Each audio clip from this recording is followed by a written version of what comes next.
kalian mendengar kisah tentang anak durhaka yang dikutuk menjadi batu? Atau tentang raksasa yang kalah oleh kecantikan seorang gadis kecil? Kisah-kisah ini bukan sekedar dongeng, mereka adalah warisan. Hari ini kita akan menyusuri lorong melewati dua bentuk karya sastra lama, yaitu cerita rakyat dan hikayat. Siap? Mari kita mulai perjalanan ini.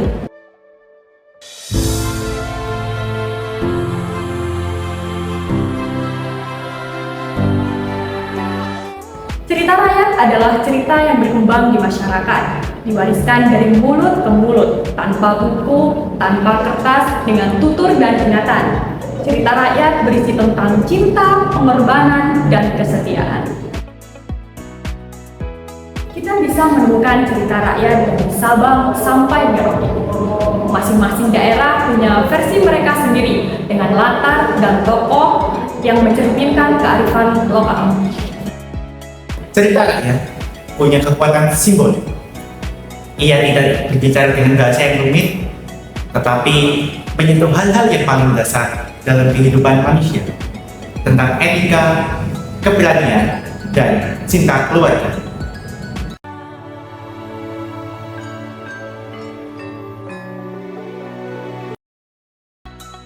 Beralih ke dunia yang sedikit berbeda, hikayat. Kalau cerita rakyat lahir dari desa, kalau hikayat lahir dari sana. Bahasanya berbunga-bunga, alurnya dramatis, tokohnya kadang bisa terbang. Hikayat menggunakan bahasa Melayu klasik dan biasanya ditulis dalam aksara Arab Melayu. Cerita ini ditulis untuk memuliakan tokoh tertentu seperti pahlawan, raja, atau tokoh religius. Jadi jangan heran kalau mereka kadang punya kekuatan supranatural.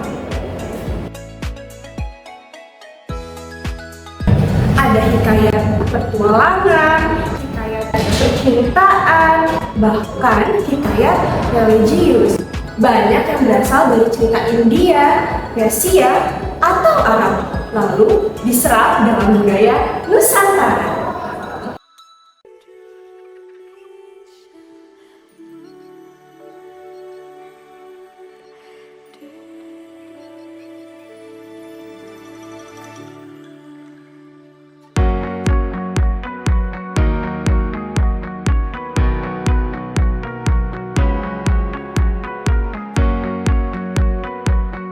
Perbedaan cerita rakyat dan hikayat.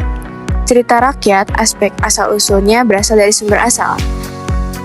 Bahasanya sederhana, tokohnya rakyat biasa, amanatnya moral dan etika, dan sumber asalnya lokal, Indonesia.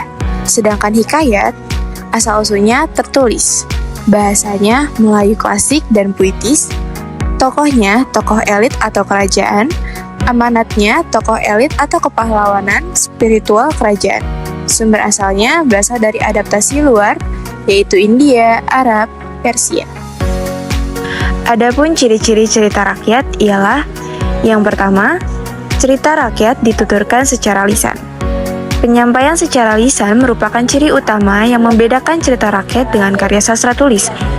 Proses lisan ini memungkinkan terjadinya fleksibilitas dalam penyampaian isi, gaya bahasa, maupun ekspresi naratif. Yang kedua, cerita disampaikan secara turun-menurun.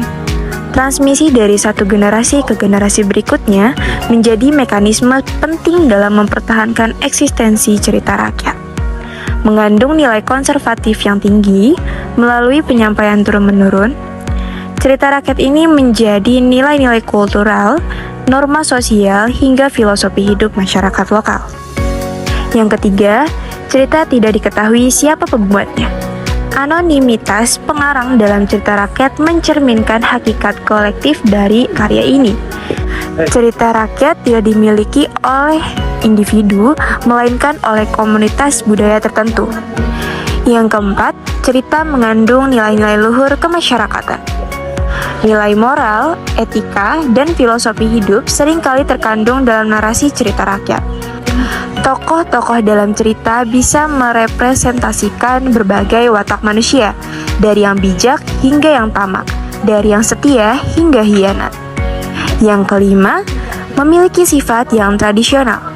Tradisional di sini bukan berarti kuno atau tertinggal, tetapi lebih pada ketaatan terhadap pola-pola naratif yang sudah mapan dan dikenal luas oleh masyarakat. Struktur ceritanya sering mengikuti pola umum seperti pengenalan tokoh, konflik, klimaks, penyelesaian. Bahkan banyak cerita rakyat diawali dengan ungkapan pembuka khas seperti pada zaman dahulu kala. Yang keenam, memiliki banyak versi dan variasi. Cerita rakyat bersifat multivokal dan multiversi. Artinya, satu cerita bisa memiliki banyak versi tergantung pada siapa yang menyampaikan, kapan, dan di mana cerita dituturkan.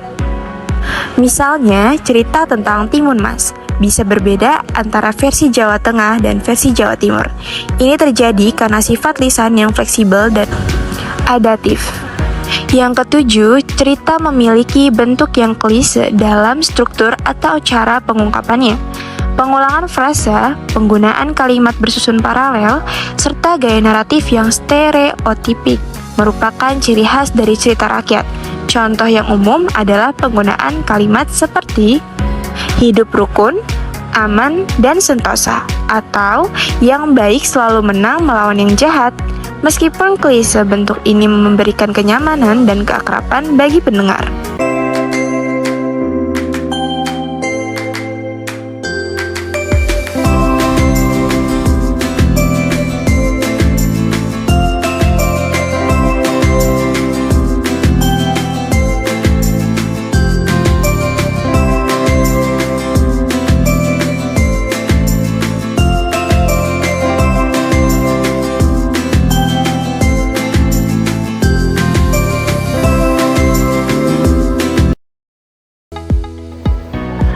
Nah, buat kalian yang tertarik lebih dalam tentang cerita-cerita seperti ini, atau ingin meneliti, menulis ulang, atau mengajarkannya, ada tempat yang tepat loh, yaitu Program Studi Pendidikan Bahasa Indonesia Universitas Muhammadiyah Malang.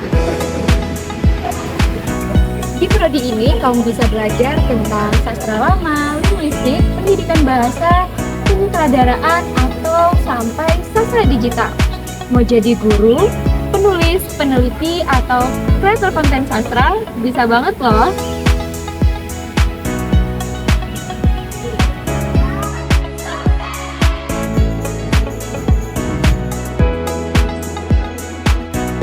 Cerita rakyat dan hikayat bukan hanya warisan masa lalu. Mereka adalah cerminan yang memantulkan siapa kita sebagai bangsa. Dan jika kamu ingin menjadi bagian dari generasi yang menjaga, menafsirkan, dan menyebarkan cerita-cerita ini,